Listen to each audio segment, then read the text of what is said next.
La République démocratique du Congo, face à ses traîtres ennemis, quelle politique interne pour y faire face? Madame, Messieurs, nous allons aussi, au cours de cette émission, parler de l'élection des gouverneurs de province, principalement à Kinshasa, où le parti au pouvoir semble vivre dans un désordre des candidats. Comment y remédier? Et sur ce plateau, un membre du parti présidentiel, Ludovic Diomi. Bonjour et bienvenue. Bonjour, merci. Première question, comment se porte votre parti politique? Alors, mon parti se porte très bien, compte tenu des résultats des dernières élections. Vous savez que nous sommes le parti qui avons pu obtenir le plus grand nombre de sièges en tant que parti, hein, non seulement en tant que regroupement, mais en tant que parti, à l'Assemblée nationale. Et c'est la première fois de l'histoire de notre parti que cette configuration arrive. Donc sur le plan de la, disons, de la vitalité électorale, on est vraiment au sommet de notre histoire. Maintenant, c'est les aléas de la politique. Il y a beaucoup de choses qui doivent être mises en place et on est en train de s'y préparer. Il y a eu l'informateur, le secrétaire général, qui a été mis vraiment à contribution durant les dernières semaines pour vraiment identifier cette majorité-là pour le chef de l'État. Ça a été fait. Ça a été fait, je pense, de manière très claire et puis très efficace. Maintenant, voilà, le parti doit, je pense, prendre sa part parce que la population congolaise s'est exprimée. Et l'UDPS est le parti qui a été mis en avant par les votes. Et maintenant, le parti doit prendre sa place dans la mise en place des institutions qui est en train d'arriver. C'est ce qui arrive que vous n'arrivez pas à gérer les ambitions des uns et des autres. Le parti aujourd'hui comporte ou compte plus de 3 candidats gouverneurs. Comment expliquer cela? Non, ce n'est pas étonnant. Vous savez, dans une organisation politique, il vaut mieux avoir trop d'ambition que pas assez. Ça, c'est déjà un premier point. Maintenant, c'est vrai que les choses doivent se mettre en place au niveau interne. Là, je suis d'accord avec vous. Ce qu'on observe n'est pas de nature à rendre les choses très sereines, mais je pense qu'au niveau du secrétariat général et des institutions du parti, les choses sont en train d'être aplanies. Et dans pas longtemps, on va avoir un ordre qui sera mis et puis les candidats officiellement reconnus par le parti seront bientôt annoncés à tous les échelons. Pendant ces temps, on a déjà présenté Daniel Bumba. Vous, par rapport à votre avis, quel est le profil qui convient pour la ville de Kinshasa? D'abord, des parts des candidats au sein de votre parti politique. Pour le candidat gouverneur? Oui, exactement. Écoutez, je vais vous dresser un profil général. Bien sûr, moi je suis à l'UDPS, bien sûr que nous militons pour que nous ayons aussi un candidat qui puisse s'installer ici. Mais le profil correspond aux besoins que nous avons déjà identifiés dans cette province de Kinshasa. Okay. Il y a vraiment un besoin d'une présence renforcée de l'État dans la province de Kinshasa, dans l'organisation de l'urbanisation. C'est un exemple que je peux citer. La propreté de la ville, la gestion des immondices, la gestion des circulations, l'état des routes qui a beaucoup été décrié. Et surtout, moi, ce que j'aimerais, c'est ce que beaucoup disent, la jeunesse aussi, c'est qu'on aimerait avoir un gouverneur qui développe beaucoup plus économiquement la ville et qui donne beaucoup plus des opportunités d'emploi à cette jeunesse, parce que Kinshasa est une ville très jeune. Malheureusement, les débouchés d'emploi pour la jeunesse sont pour le moment un véritable problème, qui crée même des problèmes sociaux. On le voit avec la sécurité, du coup, qui émerge dans certains districts de la province de Kinshasa. Et un souhait que moi j'ai vraiment, c'est, je pense qu'on en parlera après, c'est vraiment que la jeunesse soit beaucoup plus mise en avant, mise à profit pour faire travailler cette ville-là à travers des projets de développement, à travers des investissements, des projets d'industrialisation. Et il y a un point aussi très important que j'aimerais aborder puisque vous me posez la question. La ville est très engorgée, très engorgée. Je pense que peut-être que nos spectateurs le savent. Seuls 30% environ de la province de Kinshasa est habitée. Voilà. Entre 25 à 30%. Et ça représente une vingtaine de communes. Et donc, ça veut dire que il y a beaucoup d'espace à Kinshasa qui n'est pas développé, qui n'est pas urbanisé, qui n'est pas exploité. Exactement. On a la capacité d'occuper vraiment l'espace de Kinshasa, notamment à travers les communes de Ntsele et de Maluku, avec beaucoup d'espace. Et il faudrait un gouverneur qui puisse lancer des grands projets d'urbanisation sur ces coins-là de la ville, et de manière à ce que la ville puisse être beaucoup plus désengorgée, et puis d'avoir une meilleure circulation, d'avoir une meilleure gestion de tout ce qui est inhérent à la vie en... Alors, si ça ne vous dérange pas de parler des individus, oui, le profil existe, mais vous le voyez dans qui? Je comprends que vous voulez que je m'engage. Bon, si parler des individus vous dérange, non, on tourne la page. Ça ne me dérange pas de parler des individus, mais je pense que le plus important, c'est le profil. Moi, je suis à l'UDPS. Toutes les personnes qui ont exprimé leur volonté d'être gouverneur sont des amis. Donc, il n'y a pas de problème. Moi, ce qui m'intéresse, c'est pas l'individu, c'est le profil, le projet et les objectifs. Parce qu'à la fin, il faut que la population puisse en bénéficier. Très Donc, bien. Moi, ça ne me dérangera pas d'avoir une préférence, mais que ce ne soit pas cette personne-là qui passe tant que les résultats sont à la fin. Très bien.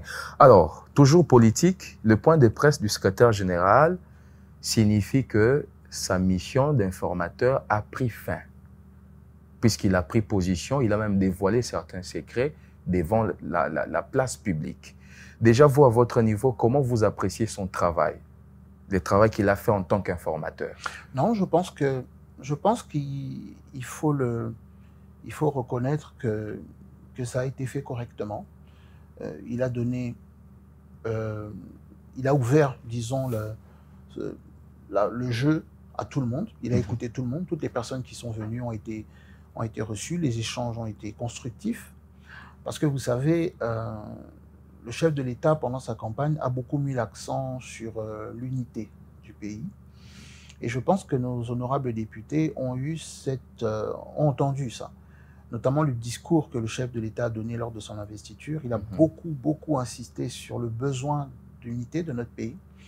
Et je pense que beaucoup de candidats, enfin beaucoup de députés ont emboîté ce pas-là en ayant une démarche très constructive pour qu'à la fin, il y ait vraiment une cohésion nationale qui se fasse ressentir même au niveau de l'Assemblée nationale. Et ça a permis au secrétaire général, l'informateur, de faire un bon travail. Et moi, si je devais donner mon point de vue, je dirais qu'il a mené sa mission à bout. Aujourd'hui, la majorité est clairement identifiée. Et maintenant, les prochaines étapes, je pense que le chemin est dégagé maintenant pour... En attendant, bien sûr, les arrêts de la Cour. Majorité identifiée. Oui, mais ça dépend pas ni de l'informateur, ça dépend pas des débats. Lui, il a fait son travail dans le délai qui lui était imparti. Les instances judiciaires doivent faire leur travail dans le délai qu'ils ont. Alors, lorsqu'on regarde le visage que présente cette Assemblée nationale, beaucoup de députés sont jeunes.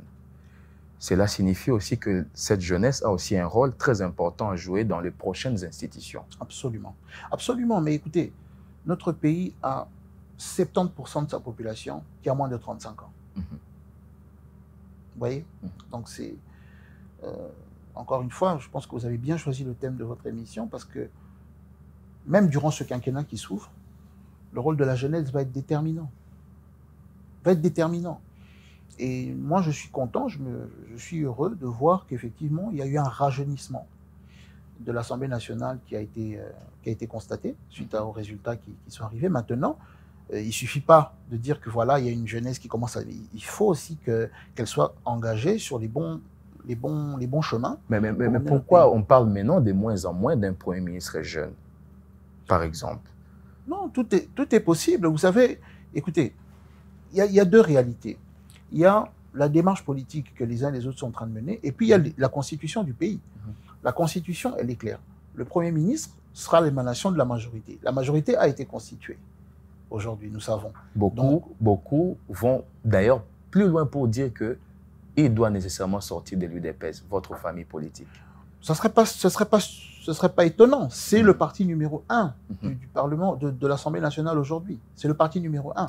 Ce ne serait pas étonnant que dans cette majorité constituée, l'UDPS étant le premier parti de cette majorité constituée, qu'est-ce qui y aurait d'étonnant à ce que le Premier ministre vienne de l'UDPS?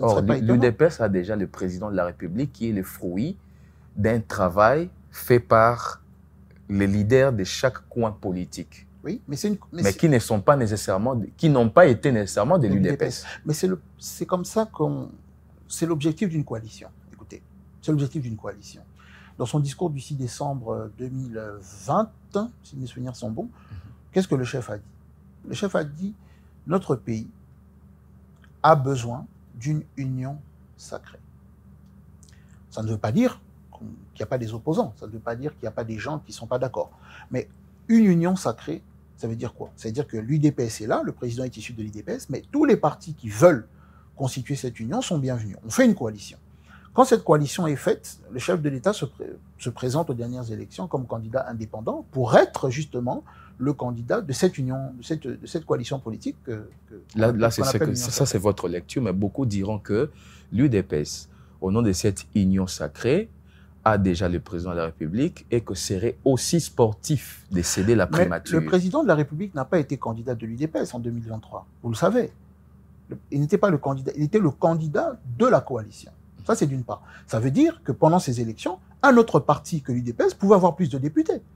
C'était pas exclu. C'était pas exclu que l'AFDC, que le gros regroupement AFDC-A ou que le MLC ait plus de députés que l'UDPS. C'est la population qui a voté majoritairement des députés de l'UDPS. Très bien. Aujourd'hui. Donc, la coalition avait été établie avant, les élections ont eu lieu. Maintenant, nous sommes dans la situation qui succède aux élections. Nous sommes maintenant en train de travailler sur le bilan des élections. Et aujourd'hui, il s'avère que l'UDPS est le premier parti de la coalition.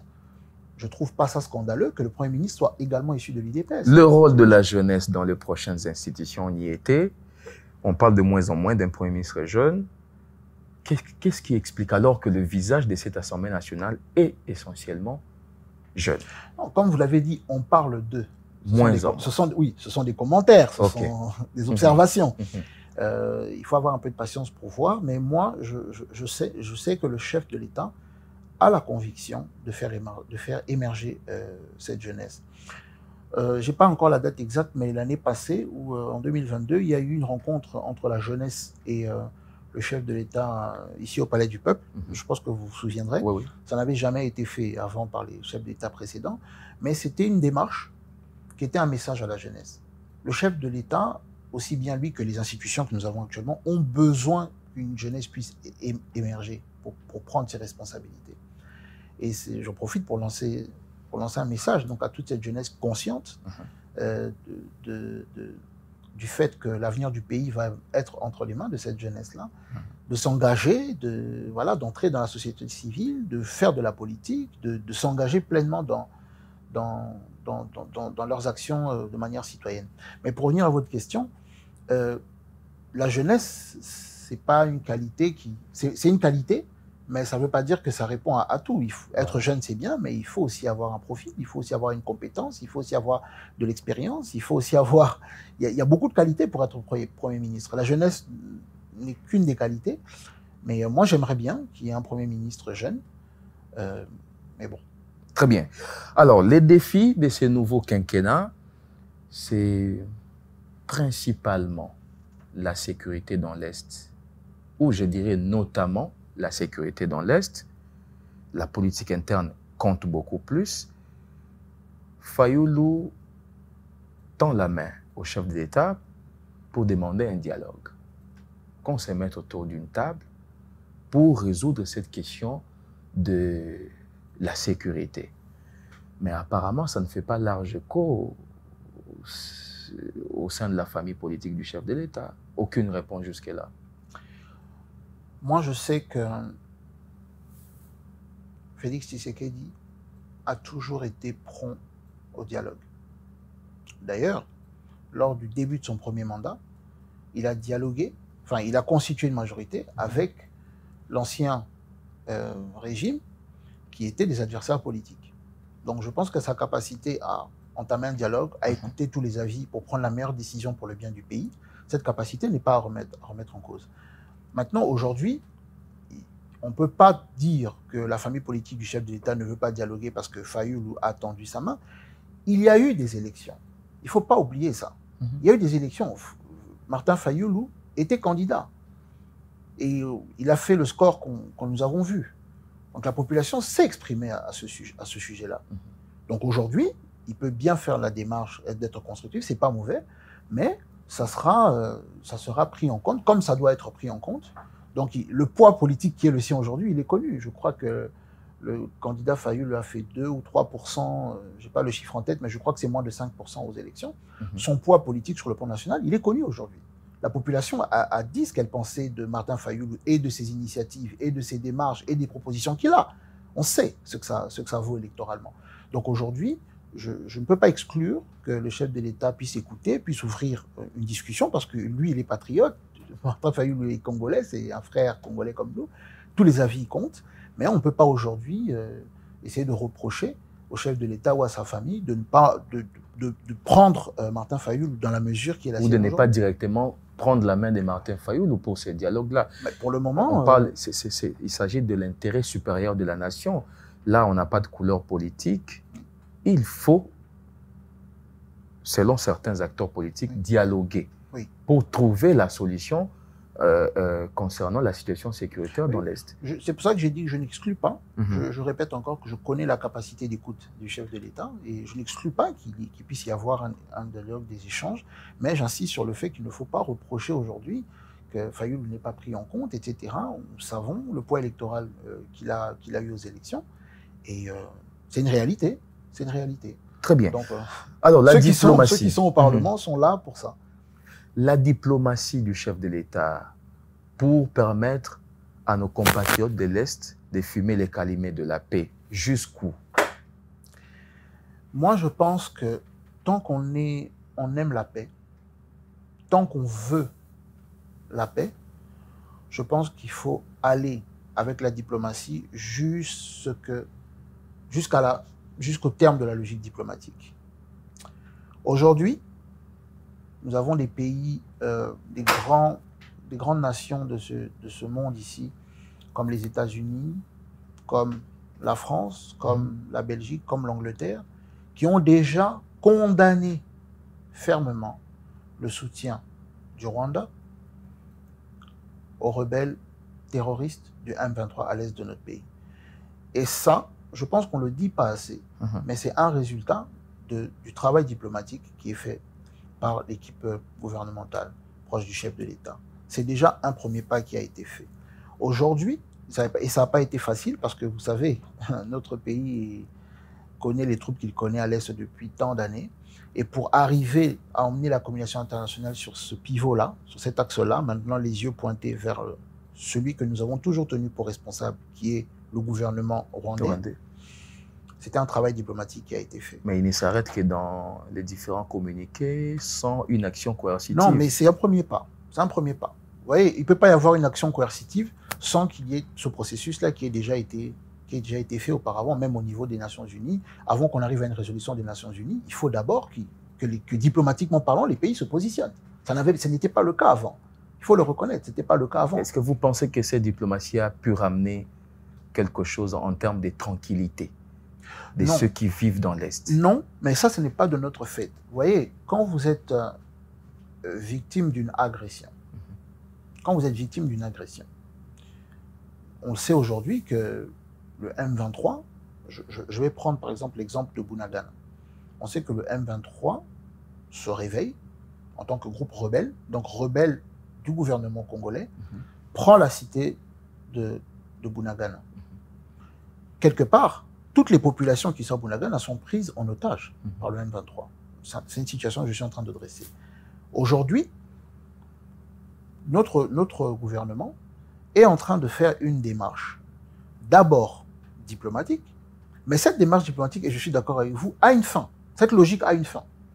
Au bout d'un moment, on arrivera au terme de cette logique, et il faudra passer maintenant dans la phase totalement offensive. C'est ce que moi je pense. Donc, ça n'a pas emmené la tranquillité, parce qu'on est agressé. Il y a des groupes, enfin, la population de Bunagana est entourée d'hommes armés du matin au soir. La population essaye de vivre tant bien que mal, mais ils vivent sous la peur. Vous connaissez ces réalités-là. Ils vivent sous la peur parce qu'à tous les coins de rue, il y a des hommes armés qui sont là et qui occupent leur espace vital. Et la tranquillité ne peut pas être là. Je ne parle pas de ceux qui se sont déplacés. Aujourd'hui, on parle de entre 500 et 800 000 déplacés depuis 2 ans. C'est énorme. Des gens qui ont quitté justement qui ont quitté cette insécurité-là qui nous est imposée. Donc la tranquillité ne revient pas. Mais nous, on a un objectif. Quand je dis nous, je parle du gouvernement congolais. L'objectif s'articule autour de 2 axes. Le premier axe, c'est évidemment une diplomatie agissante massive, mais en même temps, une montée en puissance de notre armée nationale pour pouvoir être beaucoup plus aguerrie, beaucoup plus prompte. Elle monte en puissance, cette armée? Écoutez, moi, je m'en tiens au discours officiel que nous voyons, et puis à certains indices que nous voyons sur terrain, parce qu'en termes d'armement, on est avec la levée de l'embargo qui portait pas son nom, mais qui était en fait de fait un embargo. On a vu qu'au niveau des armements, on monte en puissance. On voit qu'au niveau des effectifs, on monte en puissance, et ça, c'est des choses qui se voient. Mais attention, on ne fait que reculer, hein, des reculs stratégiques. D'ailleurs, vous avez Jean-Claude Katende qui l'a dénoncé l'autre fois, mais on dit on monte en puissance, mais il y a des reculs stratégiques. Qu'est-ce qui les justifie? Ce qu'il y a, c'est que, vous savez, encore une fois, je donne mon point de vue comme citoyen. Je ne suis pas un expert militaire. Mais il faut garder une chose à l'esprit. Lorsque vous êtes sur terrain, plus vous allez vers l'ennemi, plus vous mettez en danger vos propres populations. Vous voyez, je vais essayer de situer un petit peu pour que nos spectateurs nous suivent. Vous voyez, quand vous êtes à Goma, il y a plusieurs axes. Vous avez un axe qui va vers le sud, l'axe de Sake. Vous avez un axe qui va vers Rutshuru, c'est l'axe de Kibumba. Vous voyez, sur tous ces axes-là, il y a des populations qui sont là. Non seulement des populations localisées, mais également les déplacés des coins occupés par le M23 qui se sont rapatriés en direction de la ville de Goma et qui occupent ces endroits.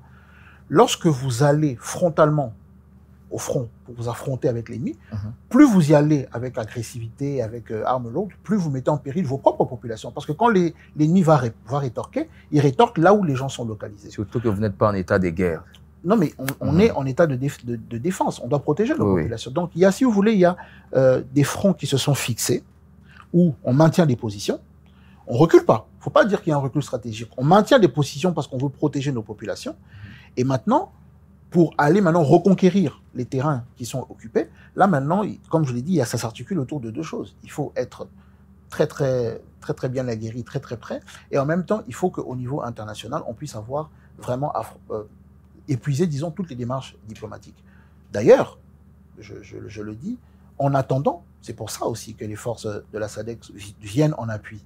C'est pour essayer de maintenir ces fronts-là, de garder nos populations en sécurité, de manière à ce qu'au meilleur moment, nous puissions rétorquer comme il faudrait que ça soit fait. Alors, parmi les ennemis de la RDC, on compte aussi des Congolais, aujourd'hui qualifiés comme des traîtres. Qu'est-ce que nous pouvons tirer comme leçon de cette situation? Avant, c'était Nanga, aujourd'hui, Adam Chaloué, vous avez Jean-Jacques Mamba, qui recrute des Congolais. Oui.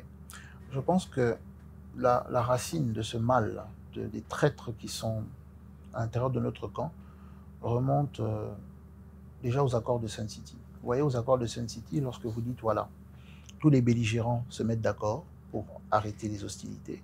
Mais dans l'armée nationale qui sera constituée, on va reprendre des membres de chaque belligérant. Vous voyez, l'erreur originelle, elle se trouve là. Elle se trouve à ce niveau-là. On ne va pas refaire l'histoire. Nous sommes dans une situation où, depuis des années, certains membres de notre propre armée ont un historique avec les rebelles, ont un historique avec des ennemis des pays étrangers. Vous voyez, c'est la réalité de notre pays. Et disons que cette situation a pris racine depuis plusieurs années. Aujourd'hui, je suis qu'un citoyen congolais, je ne suis pas apte à dire qu'un tel est plus congolais qu'un autre. Voilà. Mais la position patriotique et les actes qu'on pose dans l'intérêt du Congo, ça se voit. C'est ça qu'il faut juger. Voilà. Il ne faut pas juger les cœurs des gens, il ne faut pas juger les âmes des gens, il faut juger leurs actes. Et aujourd'hui, moi, je pense qu'il y a déjà plusieurs personnes qui ont été arrêtées, il y a des personnes qui ont été écartées, il y a des personnes parce qu'on a condamné les actes qu'on avait jugés contraires à nos propres intérêts. Maintenant, pour répondre à votre question, c'est le travail de l'armée, c'est le travail de la police militaire, c'est le travail de nos institutions que de nettoyer les officiers qui sont là et qui posent des actes qui ne font pas avancer le travail de nos forces armées, et de le faire de manière la plus radicale possible, parce qu'on parle de l'intérêt de notre pays, on parle de l'intégrité territoriale de notre pays, et je pense qu'il n'y a rien de plus sacré que ça. Et de plus en plus, il y a certains Congolais qui pensent qu'il faut des mesures constitutionnelles fermes. Vous pensez que la peine de mort est l'une des mesures qui rentre dans... Mais normalement, je pense que dans la majorité des pays, l'acte de haute trahison, je crois que c'est parmi les choses les plus graves qu'on peut reprocher à un citoyen. Je ne sais pas si vous imaginez ce que c'est. Et dans la plupart des pays, c'est un acte impardonnable. Je ne sais pas si... Moi, étymologiquement et personnellement, je ne suis pas pour la peine de mort. Moi, je suis contre ça. C'est un avis personnel. Mais je pense que la loi doit garder pour ces gens qui sont reconnus coupables de haute trahison la peine la plus maximum qu'on peut leur appliquer. Je pense qu'il faut y aller dans ce sens-là. Les textes sont là. Il faut les appliquer. Maintenant, il faut aussi qu'un travail de terrain, de fond, soit vraiment fait pour les identifier. Et les trouver. Moi, c'est ça aujourd'hui. Notre plaie, aujourd'hui, c'est ça. C'est les infiltrés. C'est ça aujourd'hui. On termine par votre appel en faveur de la paix. Vous allez vous adresser à cette population qui est meurtrie. Votre caméra, elle est là. Non, mais écoutez,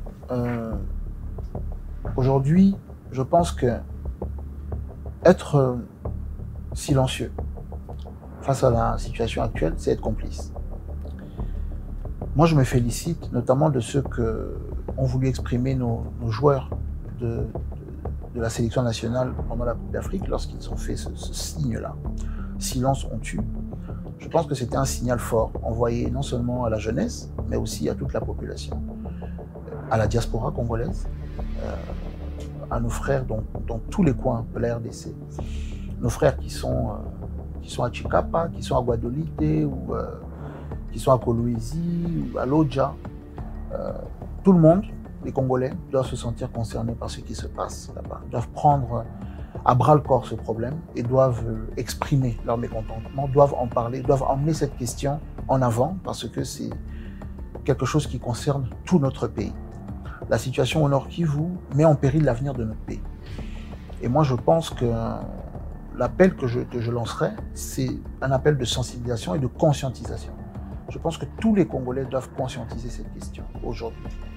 Et vous parlez tout à l'heure de cette jeunesse qui va être appelée à se mettre en avant et à prendre des responsabilités, doit aussi garder ça à l'esprit. Je veux ici profiter pour féliciter et pour encourager les Wazalendo. Vous savez, ce sont des gens